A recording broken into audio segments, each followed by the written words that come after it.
ہماری زندگی میں آنے والے آدھے سے زیادہ طوفانوں کو تو ہماری نمازیں ہی روکے رکھتی ہیں۔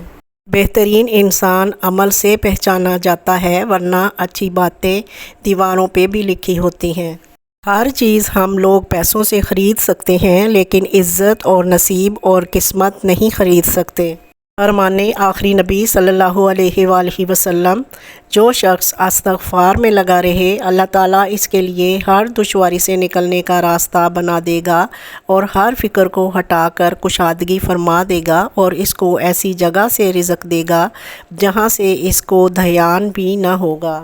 کوئی اللہ سے ڈرتے ہوئے کام کرے گا، اللہ اس کے لیے مشکلات سے نکلنے کا کوئی راستہ پیدا کر دے گا اور ایسے راستے سے رزق دے گا جدھر اس کا گمان بھی نہ جاتا ہو۔ جو اللہ پر بھروسہ کرے وہ اس کے لیے کافی ہے۔ گناہ کو پھیلانے کا ذریعہ بھی مت بنو، کیونکہ ہو سکتا ہے آپ تو توبہ کر لو، پر جس کو آپ نے گناہ پر لگایا ہے وہ آپ کی آخرت کی تباہی کا سبب بن جائے۔ اور جب قرآن پڑھا جائے تو اسے غور سے سنو اور خاموش رہو، شاید تم پر رحم کر دیا جائے۔ جو شخص ماشاء اللہ لا قوت الا باللہ پڑھ لیا کرے تو سوائے موت کے اپنے اہل و عیال میں کوئی آفت نہیں دیکھے گا۔ رسول اللہ صلی اللہ علیہ وآلہ وسلم نے ارشاد فرمایا، لوگو، انسان کو دنیا میں ایمان اور عافیت سے بڑھ کر کوئی نعمت نہیں دی گئی، اس لیے اللہ سے ان دونوں چیزوں کی دعا کرتے رہا کرو۔ جس شخص نے 70,000 مرتبہ لا الہ الا اللہ پڑھا، اللہ پاک اس کی مغفرت فرما دے گا، اور جس کے لیے یہ پڑھا گیا اس کی بھی مغفرت فرما دے گا۔ نبی کریم صلی اللہ علیہ وآلہ وسلم نے فرمایا، اللہ تمہاری صورتوں اور اموال کی طرف نہیں دیکھتا، بلکہ وہ تمہارے دلوں اور اعمال کی طرف دیکھتا ہے۔ اللہ صلی اللہ علیہ وآلہ وسلم نے فرمایا، نیکی کے علاوہ اور کوئی چیز عمر میں اضافہ نہیں کر سکتی، دعا کے علاوہ اور کوئی چیز تقدیر کو نہیں بدل سکتی۔ گناہوں میں مبتلا رہنے کی وجہ سے آدمی رزق سے محروم کر دیا جاتا ہے۔ نبی کریم صلی اللہ علیہ وآلہ وسلم نے فرمایا، سب سے زیادہ پسند اللہ کو 4 کلمے ہیں، سبحان اللہ والحمد للہ ولا الہ الا اللہ واللہ اکبر۔ غرور اور غفلت کا نشہ شراب سے بھی زیادہ ہوتا ہے۔ جو اس نشے میں مبتلا ہو جاتا ہے وہ جلدی ہوش میں نہیں آتا۔ امام علی علیہ السلام، یہ ممکن ہی نہیں کہ خدا دعا کا دروازہ کھلا رکھے لیکن قبولیت کا دروازہ بند کر دے۔ سب سے بہترین ذکر لا الہ الا اللہ، سب سے بہترین دعا الحمدللہ۔ حضرت ابو مسعود رضی اللہ تعالیٰ عنہ سے روایت ہے کہ حضرت صلی اللہ علیہ وآلہ وسلم نے فرمایا، جب کوئی اپنے گھر والوں پر ثواب کی نیت سے یعنی اللہ کا حکم سمجھ کر خرچ کرے تو صدقے کا ثواب پائے گا۔ گفتگو کیسی ہونی چاہیے؟ بھلی بات کیا کرو، سیدھی اور سچی بات کہا کرو، بہترین بات کیا کرو، نرمی سے بات کیا کرو، انصاف پر مبنی بات کہو۔ وہ کسی چیز سے تمہیں محروم کرتا ہے تو اس سے دگنی ایسی ہزاروں نعمتوں سے نواز دیتا ہے جس کے تم قابل بھی نہیں ہوتے، تو پھر بس راضی ہو جاؤ، کیونکہ معجزے صبر مانگتے ہیں اور تقدیر شکر کرنے والوں کی بدلتی ہیں۔ ہر کسی کی نعمتیں بھی الگ ہیں، ہر کسی کی آزمائشیں بھی، ہر کسی کی کہانی الگ ہے، سبق الگ ہیں۔ کبھی کسی اور کو دیکھ کر یہ مت سوچیں کہ میں محروم ہوں، آپ پر بھی آپ کے رب کی بہت عطائیں ہیں۔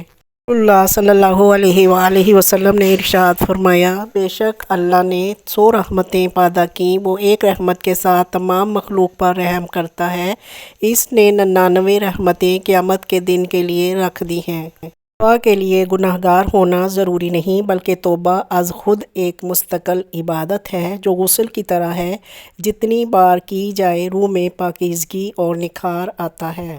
جب ہم خود خطا کار گناہگار انسان ہیں تو یقین جانیے باقی بھی انسان ہیں، ان کی سرشت میں کبھی خطا اور گناہ کا پہلو موجود ہے، اس لیے دوسروں سے فرشتوں جیسے رویے کی امید چھوڑ دیجیے۔ بد نصیب ہے وہ شخص جس کی صحت اس کا ساتھ دے مگر وہ اپنے رب کو سجدہ نہ کرے۔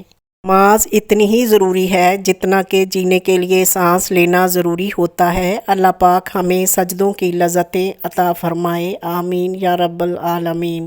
وقت کی قدر کرو، مرتے وقت آدمی زمین و آسمان کے خزانے بھی پیش کرے تو بھی زندگی کا ایک منٹ نہیں مل سکتا۔ رسول اللہ صلی اللہ علیہ وآلہ وسلم نے ارشاد فرمایا، اللہ جس کی بہتری چاہتا ہے اسے دین کی سمجھ عطا فرما دیتا ہے۔ اس غریبی سے پناہ مانگو جو مایوس کر دیتی ہے، اور اس مال سے پناہ مانگو جو مغرور کر دیتا ہے۔ اگر تم چاہتی ہو کہ تمہاری اولاد نیک ہو، خامد سے ہمیشہ رزق حلال کا تقاضا کرو۔ زندگی نے دو چیزیں تو ضرور سکھائی ہیں، ایک تو اپنے میں خوش رہنا، دوسرا اپنے خدا کے سوا کسی سے کوئی امید نہ رکھنا۔ سنو، وہ اللہ ہے، کسی بھی وقت معجزے بھیج سکتا ہے۔ مایوس وہ ہوتے ہیں جن کو رب پر یقین نہیں ہوتا، مایوس وہ ہوتے ہیں جن کا ایمان کمزور ہوتا ہے، مایوس وہ ہوتے ہیں جو ڈر جاتے ہیں دنیا سے۔ سنو، تم ایسے لوگوں میں شامل نہ ہونا، ہمیشہ اس بات کو یاد رکھنا، تمہاری مصیبتوں سے تمہارا رب بہت بڑا ہے۔ شخصیت کا کبھی بھی غرور مت کیجیے، کیونکہ اڑان زمین سے شروع ہو کر زمین پر ہی ختم ہوتی ہے۔ حضرت ابوبکر صدیق رضی اللہ تعالیٰ عنہ، جس پر نصیحت اثر نہ کرے وہ جان لے کہ میرا دل ایمان سے خالی ہے۔ اے ایمان والو، اللہ کی اطاعت کرو اور رسول کا کہا مانو، اور اپنے اعمال کو غارت نہ کرو۔ اگر تم اللہ کی نعمتوں کو شمار کرنا چاہو تو نہیں کر سکتے، حقیقت یہ ہے کہ وہ بڑا ہی درگزر کرنے والا اور رحیم ہے۔ 4 کاموں کا اہتمام کثرت سے کرو۔ پہلا، ذکر کی کثرت، دوسرا قرآن مجید کی تلاوت، تیسرا دعا کثرت سے کرو، چوتھا حلال کھاؤ، پانچواں حسن اخلاق، اچھے اخلاق، چھٹا اللہ کی مخلوق کی خدمت کرو۔ ارشاد خداوندی ہے، اور زمین پر اکڑ کر مت چلو، نہ تم زمین کو پھاڑ سکتے ہو اور نہ بلندی میں پہاڑوں کو پہنچ سکتے ہو۔ اللہ تعالیٰ کی ذات اقدس ہے جو اپنے بندے کے گناہوں کے ڈھیر سے بھی ایک معمولی نیکی اٹھا کر اس کے ماتھے پر سجا دیتی ہے، اور یہ انسان کی ذات ہے جو آپ کی ہزاروں خوبیوں کے جھرمٹ میں سے ایک خامی نکال کر آپ کے منہ پر دے مارتی ہے۔ دعائیں ہمیں رنج و الم، فکر و پریشانی، مصیبتوں اور پریشانیوں سے بچاتی ہیں۔ یہ ایسی ڈھال بنتی ہیں کہ ہمیں ان تمام مصائب سے دور رکھتی ہیں جو ہماری طرف آ رہے ہوتے ہیں، لیکن ہمیں ان کا اندازہ نہیں ہوتا۔ اللہ کو پکارتے رہیں، اللہ سے طلب کرتے رہیں۔ ہم ہر ایک کو اپنے ذہن کے سانچے کے مطابق جج کر رہے ہوتے ہیں، یہ جانے بغیر کہ کون کن حالات کی چکی سے گزر کر آ رہا ہے۔ اس غریبی سے پناہ مانگو جو مایوس کر دیتی ہے، اور اس مال سے پناہ مانگو جو مغرور کر دیتا ہے۔ رزق کا وعدہ کیا ہے پھر بھی سب پریشان ہیں، اقبال۔ مغفرت کا وعدہ نہیں لیکن کسی کو پرواہ نہیں۔ اگر مصیبتوں کا حل چاہتے ہو تو استغفار کرو، اگر غموں سے نجات چاہتے ہو تو دعا مانگو، اگر خوشی چاہتے ہو تو وقت پہ عبادت کرو۔ ہم نے آداب کے چکر میں قرآن پاک اتنا اونچا رکھ دیا کہ اب ہاتھ نہیں پہنچ رہا۔ اخلاق ایک دکان ہے اور زبان اس کا تالا ہے، تالا کھلتا ہے تو معلوم ہوتا ہے کہ دکان سونے کی ہے یا کوئلے کی۔ نبی کریم صلی اللہ علیہ وآلہ وسلم فرماتے ہیں، جب تم کسی میں مسجد میں آنے جانے کی عادت دیکھو تو اس کے ایمان کی شہادت دو۔ قرآن مجید قیامت کے روز اپنے پڑھنے والوں کی سفارش کرے گا اور اللہ تعالیٰ اس کی سفارش قبول فرمائیں گے، اور مجھے جو توفیق ہوتی ہے وہ اللہ ہی کی طرف سے ہے۔ اللہ کی کتاب میں ہدایت اور نور ہے، جو اسے پکڑے گا وہ ہدایت پر رہے گا، اور جو اسے چھوڑ دے گا وہ گمراہ ہو جائے گا۔ قرآن پاک کی خوبصورتی یہ ہے کہ آپ اس کے پیغام کو نہیں بدل سکتے، ہاں مگر وہ آپ کو بدل سکتا ہے۔ سبحان اللہ۔